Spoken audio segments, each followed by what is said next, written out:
Alright, so I'm gonna make this video. So, this is just talking about. I don't even know where to start. I got so many damn stories locked inside my head that I gotta get up. But today I'm finna get ready to go do my lab work. When I tell y'all that I'm so fucking excited that I actually went to the damn doctor, bro. Talking about it's like crazy. Also, I'm gonna start making more video content on these YouTubers, but I'm trying to practice on my approach so I don't be like super stressed out when I be ranting, cause my blood pressure be high. And I went to the doctor, my blood pressure level was normal. I think it was like 138 over something. I know they was cool though. Thought my shit was gonna be like super crazy for some reason, cause when I be thinking about a lot of these people who be doing bogus stuff on YouTube, I just be snapping. I think that's just built up shit, because I used to watch they shit and then I snap and then I make videos and never upload them, then I delete them. So then like next time I make a video I'm going super hard, so it's just like all this built up stuff. Then I ain't know how like YouTube react, because you start making YouTube video, you don't see them likes, you ain't seeing no reaction, you end up deleting videos, take them down, make them private, all type of stuff. So it's different. But I'm finna get ready to go do my lab work. My dad want to go with me. I was like, I was wondering why he want to go, but I think it's just because he 80, he want to get out. He got this little Lupron injection for the little prostate cancer issue, so we want to get out, move around, keep his body moving, and I think he probably just want to see how they treat me at the hospital where I'm going to, because they way different, bro. Like, when I already made this video too, talking about when I on my wealth and tax and wealth strategy video, just meeting this damn doctor. It was just like she cared about the patient. Like, she had conversations. She was having conversations, just with us, and you just got that human connection. Like, damn, you ain't just going through some type of business process where it's just money. Now we'll see, because she got me booked up for the whole year. Like, dead ass. So we'll see. I gotta follow up with an orthopedic for my back. I got a metal rod in my back. I gotta follow up a whole bunch of other damn things. So we'll see. So today I'm gonna do my lab. Also, I gotta schedule an appointment too with a dentist, cause B100. When I was like 5, I went to the dentist. I had cavities like crazy, and I remember my dad telling me, he was like, I wanted a PS2 so bad. And he was like, oh, I'll buy you the PS2 if you go to this last dentist appointment. And I'm telling you, man, as a kid, I don't understand. When they were sticking them needles in your shit, oh, man, that shit was violating as a kid. Then your parents ain't around, you just laid on the back of the chair where they sticking this shit in your shit. Man, I couldn't do that shit. I don't know what it was, but it was something different. Like, it seemed like they was just like poking the shit out of me. I'm like, oh, like as a kid, like, man, y'all ain't numbed that motherfucking tooth yet? And I started crying. I'm like, man, in my mind, I was like, man, fuck that PlayStation 2. I don't even want that shit. My dad ended up still getting it for me, but like, I couldn't do it. I was crying, like, man, I'm tired of that shit.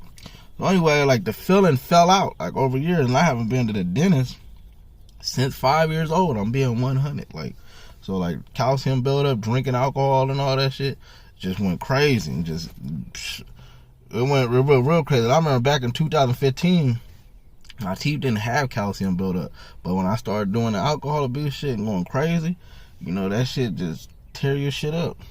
It just tear your shit up. But other than that, run around with him. Pretty sure he's gonna want to go to some stores and run around. He might want to go to a whole nother city since we got time. Might as well go to another city, because I'm trying to observe how my dad, how he is. The lady at the dang that gave him the shot, she told him, like, the symptoms can get worse, the cancer can get worse too, which is, they need to really get on it as far as figuring out something.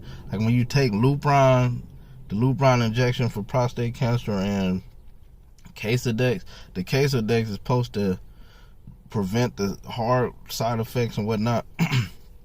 But they also need to talk about diet. They haven't talked about that. Like, they'll prescribe you medications and not talk about diet, when diet is very important. Like, it's so sad in the hospital realm that they don't cover all these things like they really care. Like, to be honest, I've never had any health issues because I ain't been to the doctor, and I'm feeling, you know, I'm young. And this is another thing too I want to say.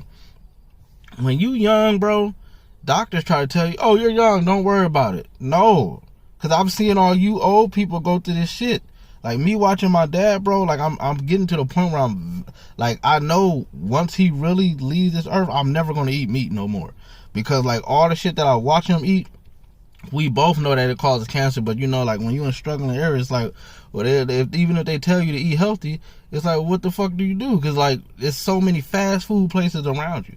And, like, well, I ain't gonna talk about the food that my dad eat, but he don't eat crazy shit. He don't eat meat right now. So it's like, I'm just getting to a point, like, because a lot of these foods, they cause cancer, you know, dead ass. They go through all these chemical processes on a commercial level to, you know, antibiotics and this and that to kill germs and bacteria and preserve the meat and preserve all these bootleg ass fast foods and shit. I mean, what they call them?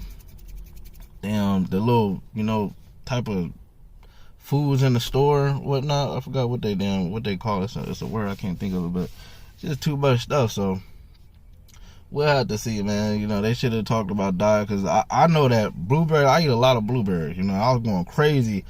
I was eating blueberries like crazy when I first stopped drinking. Because when I first stopped drinking, I got to do something to replace the alcohol. So at first, I was drinking crazy and boosting my intake of vitamins, more water, and blueberry shakes. And then I just completely stopped. Because it's like, another thing too, I'll say, side note, and it could just be me, I don't believe in addiction, but then I was an alcohol abuser. So they say, like, it's hard for an alcohol abuser to get addicted to alcohol, you know? So who knows? But another story, I remember I was smoking cigarettes, and I used to work at the VA hospital in Loma Linda, California. I'm the youngest dude out there smoking cigarettes. And that shit hit me one day. I was like, yo, I seen a dude who had COPD. My supervisor, before he got fired and I became the supervisor, this dude had COPD. This is the funniest shit. I gotta go back to the nigga mode. He's full nigga, but he's Mexican. Like, he's one of those blacks who's like a real black, but he grew up, he was a Sereno. This shit blew my mind, because I was like, yo, he was speaking Spanish and all, and I was like confused, but I was like, I've heard of, like, he was from one of them Sereno gangs. I don't know which one it was, but he was like real serious. I was like, yeah, he probably beat 100, caught a few bodies, but I was like, I can't really fill him out, because I was like, you know, he speaks Spanish and black it was just weird.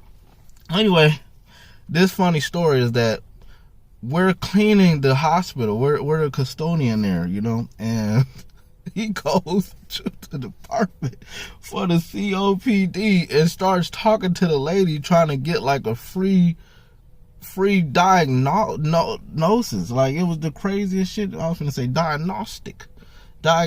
Like, he was trying to get treated there. He's dead ass talking, and I'm sitting up here picking up trash cans and all this shit. There's people sitting as a little patients waiting and stuff, and, you know, they get your trash can, and then they just turned it into him having his problem and like what he should do. And I'm like, I don't know what this is, but I know at break time we going to smoke cigarettes. I'm the youngest dude, and then I seen another dude come up one time, and he's like on a wheelchair. I kid you not, bro. Like, this Loma Linda VA hospital has like a type of road that comes down that goes to the certain part, and the dude told this girl, let him go. Like, he was rolling down, old man on a breather machine. True shit. He's on a breather machine. Fucked up. He's rolling down like on just smooth, like on a wheelchair, smooth. And it's another thing too, I want to do a side note. I remember hearing a person talk about they couldn't walk. They had to get pushed in a wheelchair, but the insurance to get them one of them electric chairs was like $15,000. And I was just like, yo, that's crazy. But anyway, that's a whole nother ballgame. So he's over there smoking. He's talking about like his oxygen levels is low, and, you know, the doctor telling me to stop smoking cigarettes. And I'm the youngest dude there smoking cigarettes. I didn't want to buy packs of cigarettes, because it's like I didn't want to have a whole bunch of cigarettes on me. So what I would do is I'd just go, hey, let me buy a cigarette off you. I just spend, who knows, you know, pack of cigarettes come with like 20 cigarettes. So I'm probably spending more than that.